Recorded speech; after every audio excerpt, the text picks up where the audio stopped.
नमस्कार साथियों, मैं लक्ष्मी ठाकुर सिंघल।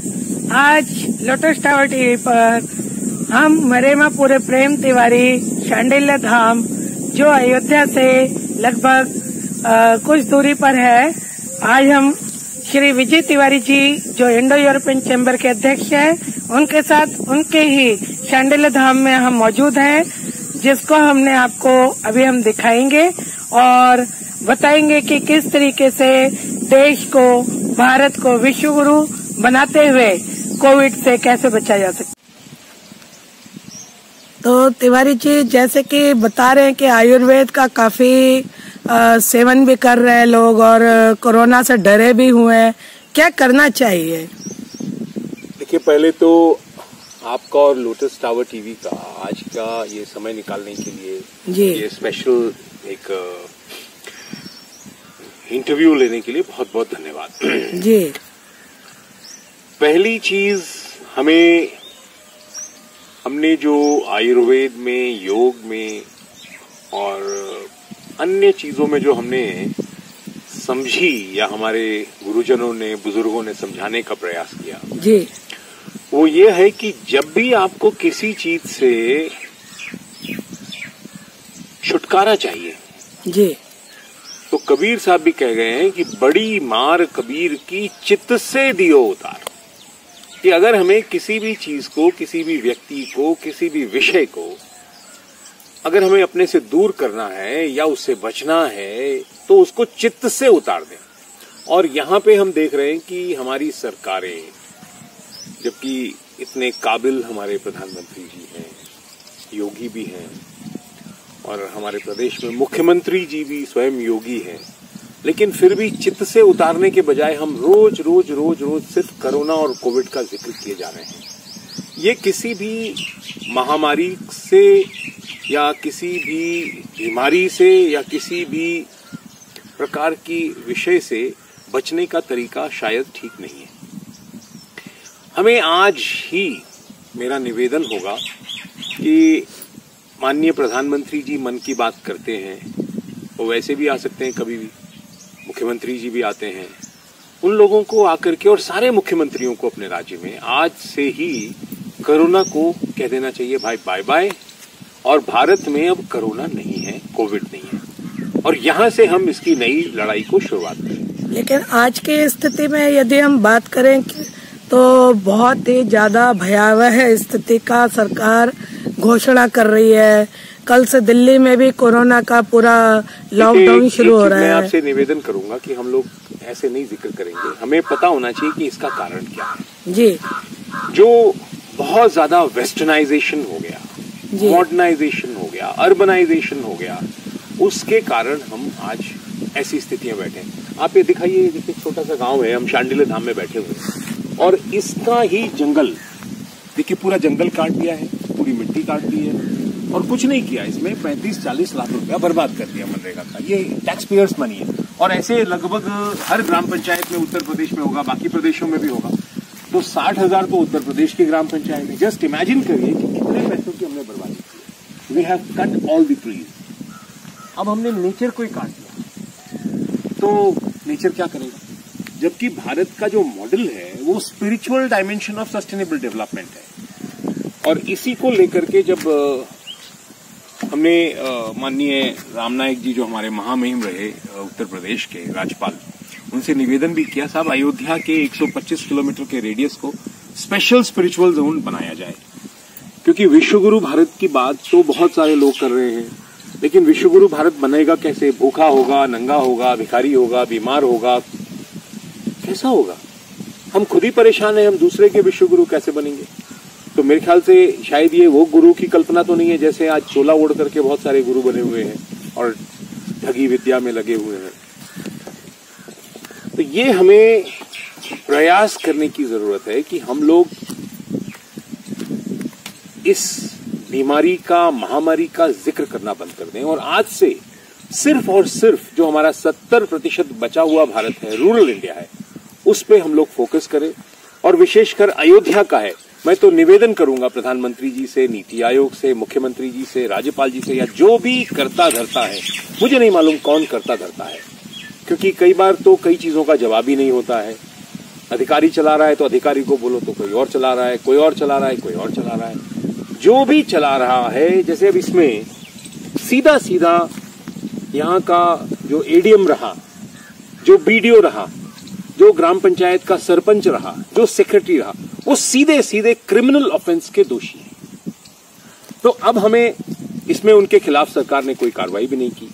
ये ऐसे कितने 60,000 ग्राम पंचायत में अगर एक एक जगह भी काटी होगी तो 60,000 ग्राम पंचायतों से हमने पूरा नेचर खत्म कर दिया। फिर हम उम्मीद करते हैं कि प्रकृति हमें माफ कर दे, तो प्रकृति हमें कदाई माफ नहीं करेगी। मैंने अभी हम उत्तराखंड के टूर पे थे, हमने देखा कि पहाड़ों में लोगों ने आग लगा दी है और फायर, उसमें जो फायर डिपार्टमेंट, फॉरेस्ट डिपार्टमेंट के लोग हैं वो सब सो रहे हैं, सरकार सो रही है। हमने तो खैर नेशनल डिजास्टर मैनेजमेंट को कंप्लेन भी किया, लेकिन मुझे नहीं लगता कुछ उसका हुआ होगा। जब आप पहाड़ों में आग लगा के बैठे हैं तो जाहिर बात है कि ग्लेशियर्स पिघलेंगे, जाहिर बात है कि हिमालय पिघलेगा, जाहिर बात है कि वहां की वनौषधि मरेगी, जाहिर बात है कि वहां के सारे जो छोटे मोटे जीव जंतु हैं उनकी हत्याएं हो जाएंगी। अब मैं शहरों में देखता हूं लोगों ने घरों में कुत्ता पाल रखा है। अरे भाई एक ये भी है, देखो अभी हमारे पास एक छोटा सा ये खबरी है ना, तो ये लेकिन ये फ्री रहती है। गांव में है, गांव में 8, 10, 15 लोग हैं ऐसे, लेकिन ये फ्री है। ये जंगल तो बहुत ही अजीब उबड़ खाबड़ तरीके से कर दिया गया है। हमने इसको पहले भी देखा था और उस समय काफी अच्छा था। और एक आपका यहाँ पे पूर्वजों का बोलते हैं द्वापर युगीन मंदिर भी है और शिवलिंग की भी स्थापना की गई है यहाँ पर।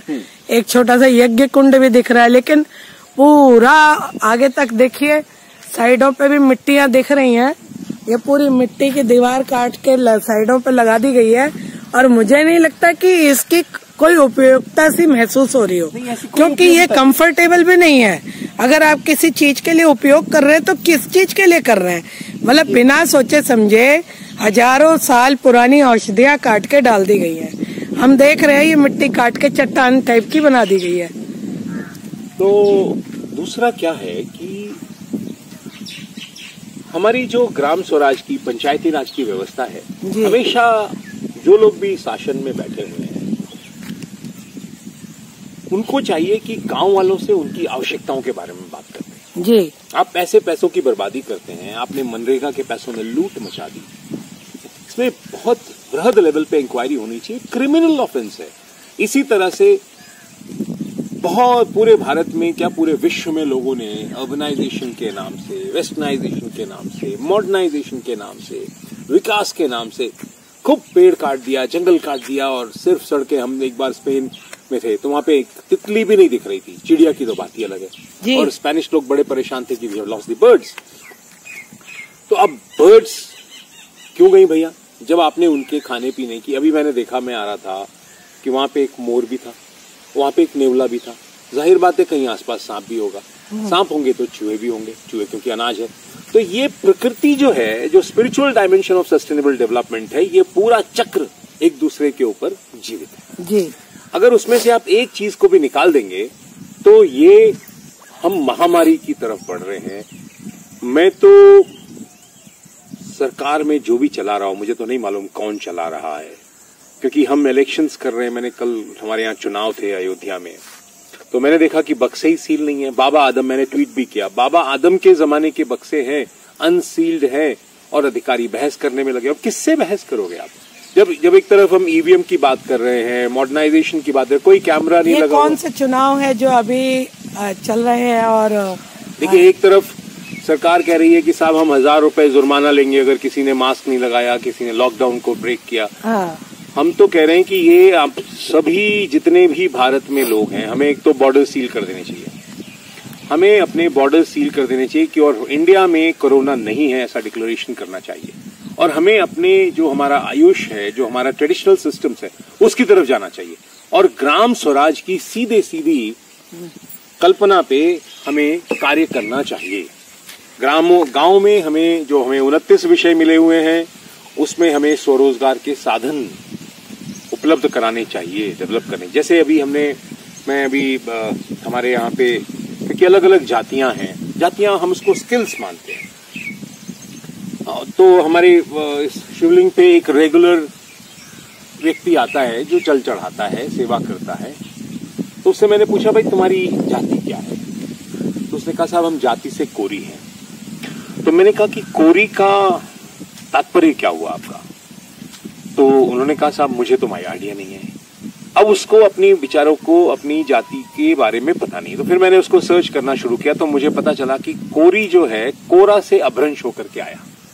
अब कोरा क्या है? जो कपड़ा होता था, कपड़े के जो बुनाई करते थे, जो वीवर्स थे, उनको हमने कोरा से कोरी जाति हो गई।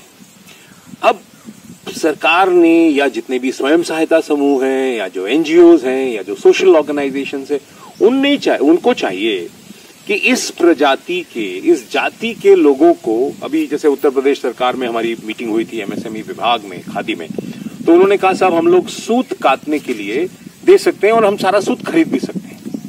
मतलब चरखे को प्रमोट करना चाहते हैं। हाँ, वो सूत, क्योंकि कपास होता है, कपास वो दे देंगे, कपास दे करके उन्होंने काट करके, क्योंकि खादी को प्रमोट करने में लगे हुए हैं, तो वो एक अच्छा तरीका है। तो मैंने कहा, भाई ये आसपास की ग्राम पंचायतों में आप इसकी लिस्टिंग करो कि जिससे कि हम 150 लोगों को इसके साथ जोड़ सकें जी, कि और नेक्स्ट फेज में देखिए अगर वो कपड़ा बनाने में जा सकें। अभी तो पहले एक स्टेप पे आए जिसको कि सरकार चाह रही है कि उसको किया जाए। इसी तरह से हमने अभी उत्तर प्रदेश सरकार को कहा कि साहब 1 लाख करोड़ रुपए का पूंजी निवेश ग्राम पंचायतों में हो सकता है जी। हमारे यहाँ पे 826 ब्लॉक्स हैं, लगभग 60,000 ग्राम पंचायतें हैं, तो 1 से 2 करोड़ रुपया पूंजी निवेश ग्राम पंचायतों में 29 विषयों में। तो ये जो पूंजी निवेश होगा जी, ये बैंक में ऑलरेडी पैसा रखा हुआ है जी, क्योंकि जो क्रेडिट डिपॉजिट रेशियो होता है, और इस पे हमारा संस्थान doctor Kamal Tawari international institute of Panchayati Raj and holistic rural development काम भी कर रहा है। अभी हम लोग टावरी जी के साथ हम लोग पूरी लंबी यात्रा में थे और हमने देखा वहां पे हम लोग उत्तराखंड में गए, हेमवती नंदन बहुगुणा गढ़वाल यूनिवर्सिटी में श्रीनगर में जी। उसके बाद फिर हम लोग पहाड़ के रास्ते से पीलीभीत आए। पीलीभीत में अच्छा खासा हमने देखा, हम लोग वहाँ फॉरेस्ट रिजर्व में रहे और फिर उसके बाद हम शाहजहांपुर और लखीमपुर खीरी में, जहाँ पे बंगालीज को जो बांग्लादेश से हुए थे माइग्रेट, उन लोगों को सेटल किया हुआ है, उनकी स्थिति देखी। फिर शाहजहांपुर लखनऊ होते हुए हरदोई भी गए, वहां पे भी बड़ा अच्छा रहा। तो लखनऊ आके फिर हम लोग अयोध्या और उसके आसपास हमने काम किया। तो एक अच्छा बड़ा अच्छा रहा। इसमें ब्रजेश शुक्ला जी भी मिले जो पहले हमारे भारत ये उत्तर प्रदेश सरकार के मुख्य सचिव भी रहे। तो उन्होंने भी एक हमें कहा कि इस दिशा में काम करना है। हमने गौशाला भी विजिट की। अब हमें सिर्फ सीधा सीधा गांव में फोकस करने की जरूरत है। मैं पहले भी शहरों में भी मैंने बहुत लोगों से हमने डिस्कशन किया, उनसे अनुरोध किया कि आप गांव की तरफ देखो। अब देखिए बॉर्डर सील हो गए हैं। अब दिल्ली की क्या व्यवस्था है, 3-3 दिन अगर सील हो गया, अभी मैंने देखा कि 1000 रुपए मास्क का वो कर रहे हैं। दिल्ली में तो मास्क के नाम से नकली एक पुलिस जैसी वर्दी पहन करके लूटपाट मची हुई है। ठीक है, तो पुलिस, और मुझे ये समझ नहीं आता कि पूरा 3-4 महीने तो जब मास्क के लिए तुम इतना वो कर रहे हो, उसके बावजूद भी दिल्ली में कोरोना फैल गया। हमारे गांव में कोई कोरोना नहीं है। पहली चीज, हमें यहाँ पे देखिए शुद्ध हवा मिल रही है। ठीक है, आप देखो बिल्कुल कितना खुला हुआ है, लेकिन आपने हमें हमारे गांव को भी डिस्ट्रॉय कर दिया है।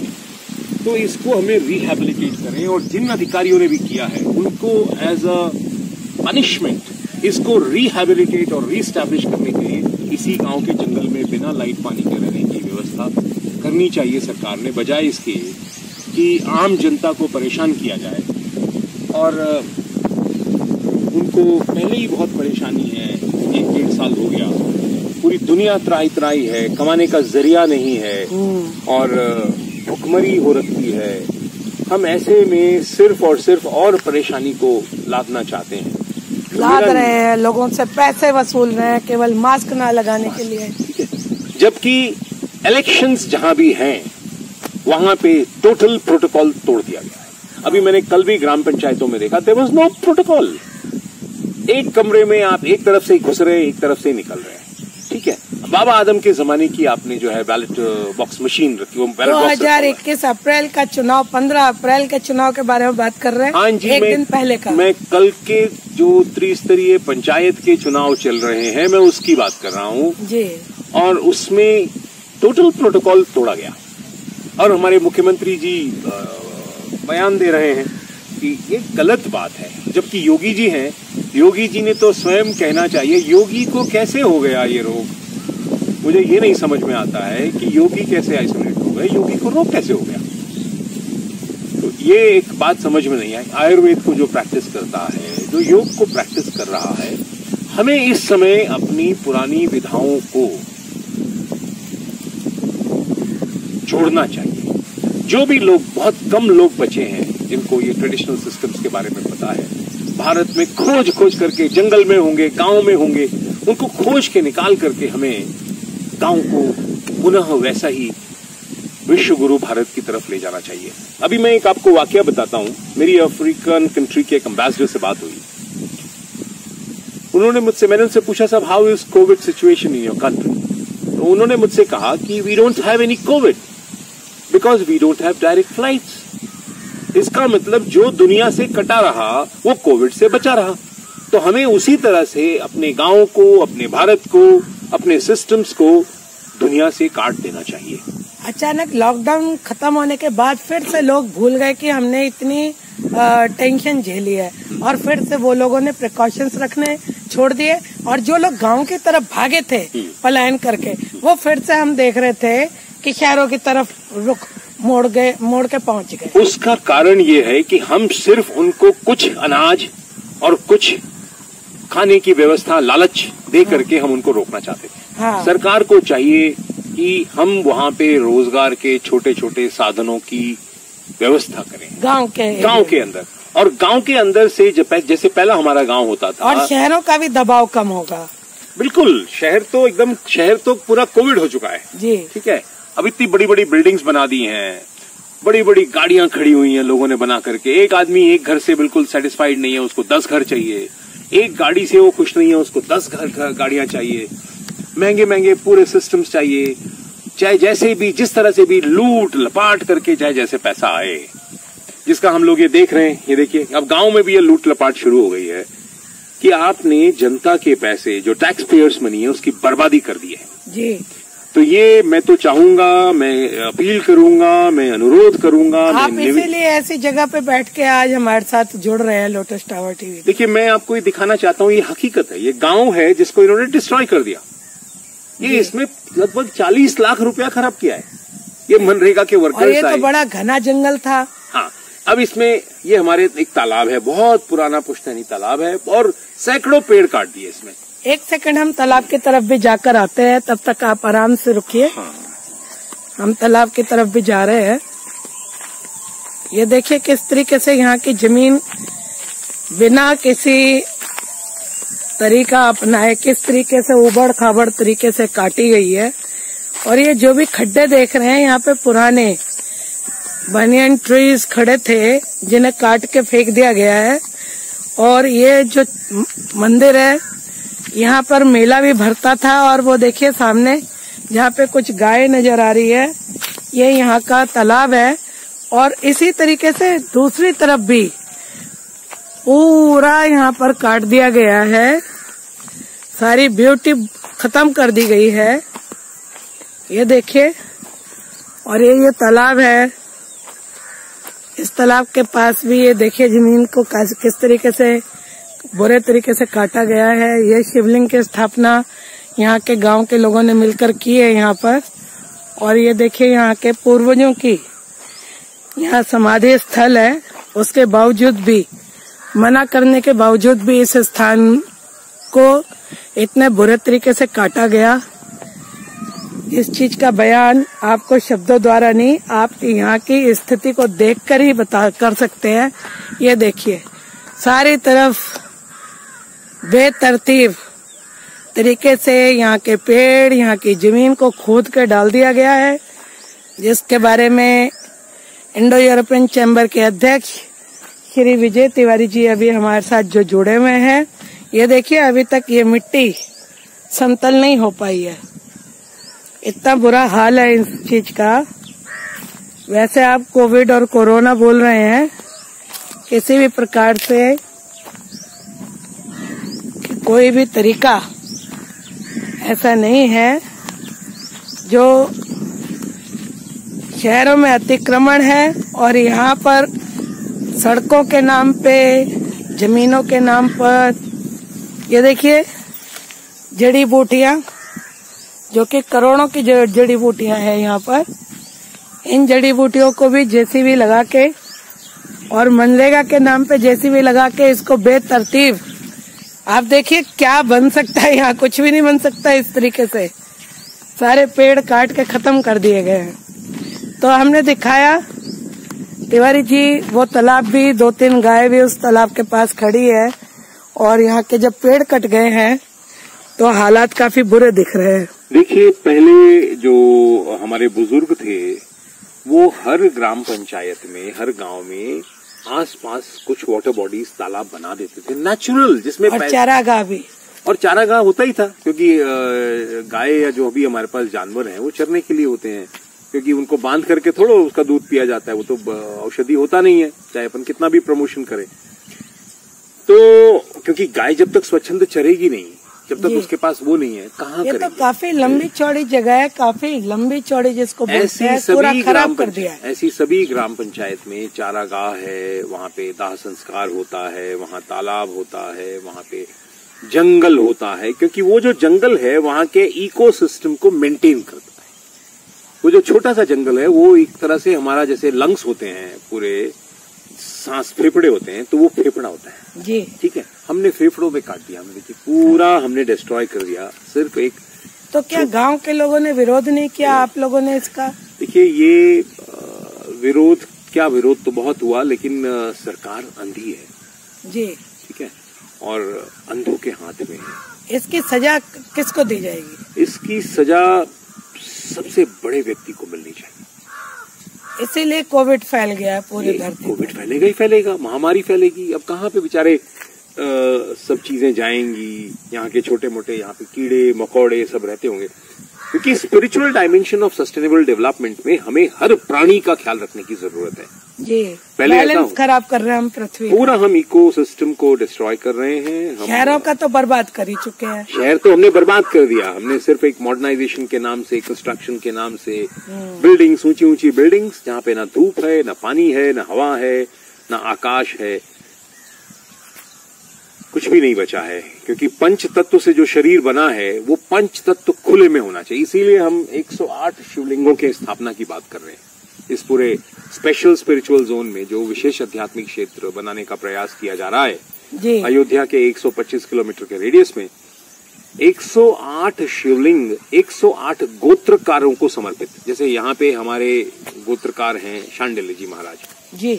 अब शांडिल्य जी महाराज अगर इस समय होते तो वो क्या करते जी? क्योंकि उनको बताया जाता है कि वो राजा दिलीप जो राम जी के पूर्वज थे, उनके भी काल में उनके गुरु रहे, और द्वापर युग में नंद बाबा के यहाँ भी रहे, और फिर बाद में उन्होंने विश्वामित्र के साथ तीसरे स्वर्ग त्रिशंकु के साथ में जो है एक नया स्वर्ग बनाने का भी अभियान चला दिया। क्योंकि शायद इसी तरह से आतताई उस समय हो गए होंगे, जो सुन नहीं रहे होंगे लोग सरकार में या जो राज व्यवस्था में, तो जिससे कि पूरे सृष्टि में त्राहिमाम त्राहिमाम मच गया कि ये क्या है। तो इन ऋषि मुनियों के नाम से हमने यहाँ पे गोत्रकारों के नाम से 108 शिवलिंगों की स्थापना 125 किलोमीटर रेडियस में, और ये भी कमजोर जगहों में। ये अयोध्या के आसपास शिवलिंग स्थापित करने के पीछे क्या कारण? देखिए, एक तो जो पंचाक्षरी हमारा मंत्र है जी, उसमें 5 तत्व विद्यमान है। अच्छा। और ये जो हमारे शिवलिंग है अर्धनारीश्वर स्वरूप में, मतलब कोई उसका परिवार और ये सब? कोई कुछ नहीं, अर्धनारीश्वर है, उसी में नारी भी है, उसी में पुरुष भी है, अर्धनारीश्वर स्वरूप में है, और 24 घंटे 365 दिन वो खुले में रहते हैं जी।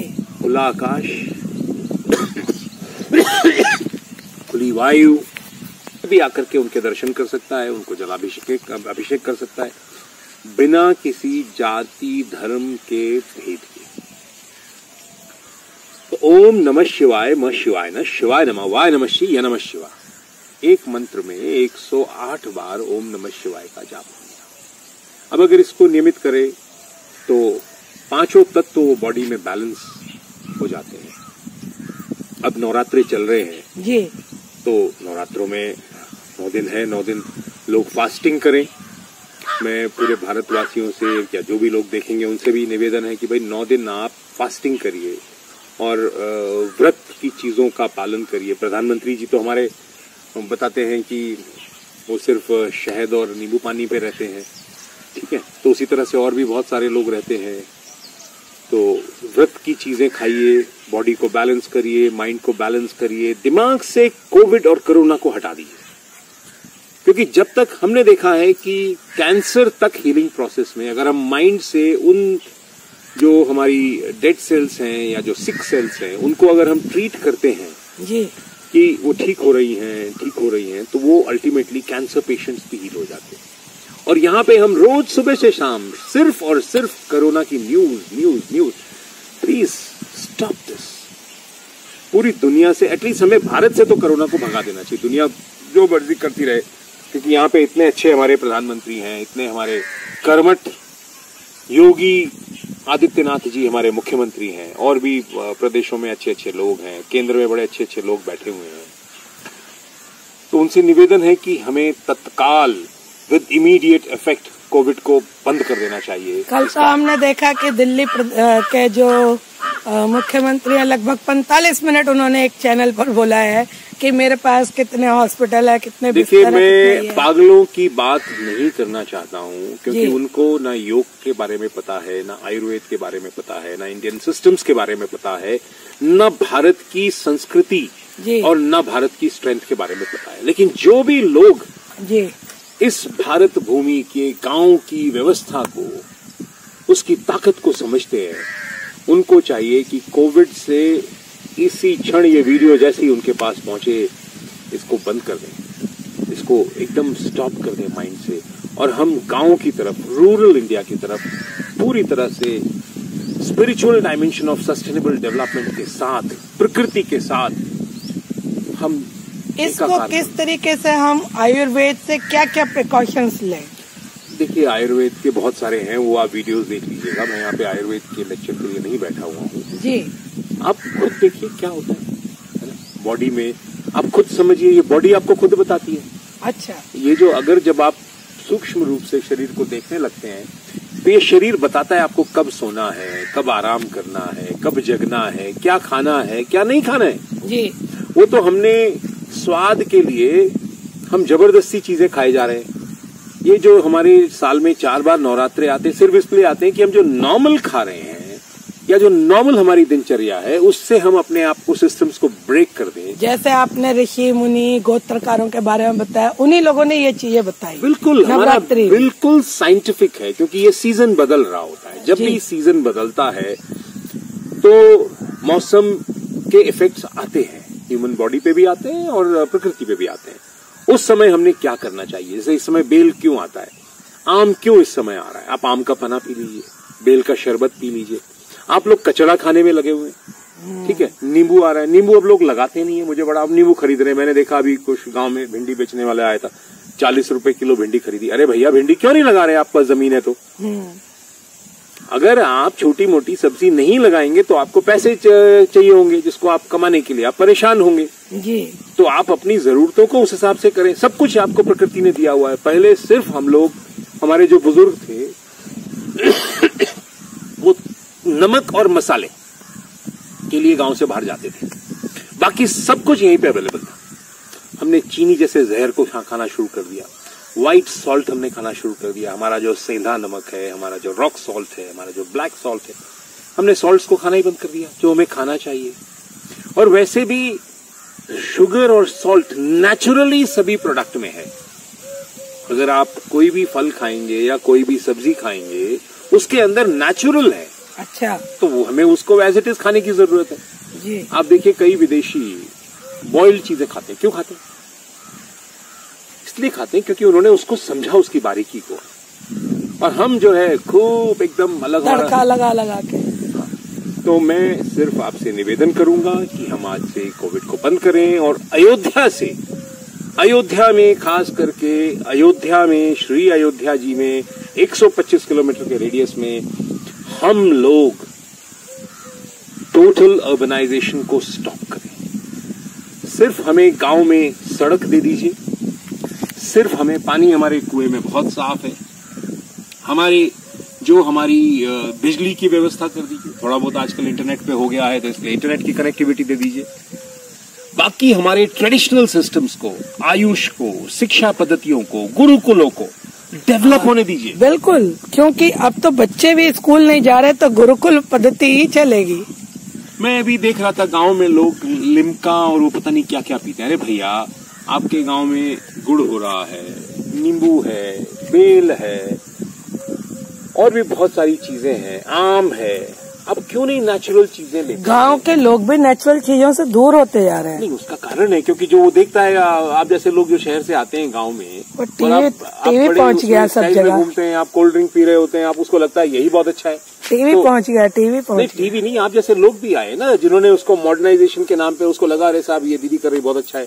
हाँ। तो आप लोगों से भी निवेदन है कि जब गाँव में आए, जो शहर से लोग आते हैं, नींबू पानी पिए, नहीं गाँव को समझें, बजाय अपने शहर की बीमारियां आप गांव को दे दें मॉडर्नाइजेशन के नाम पे या अपने दिमाग की एक उपज के नाम पे, आप गांव को गांव रहने दें।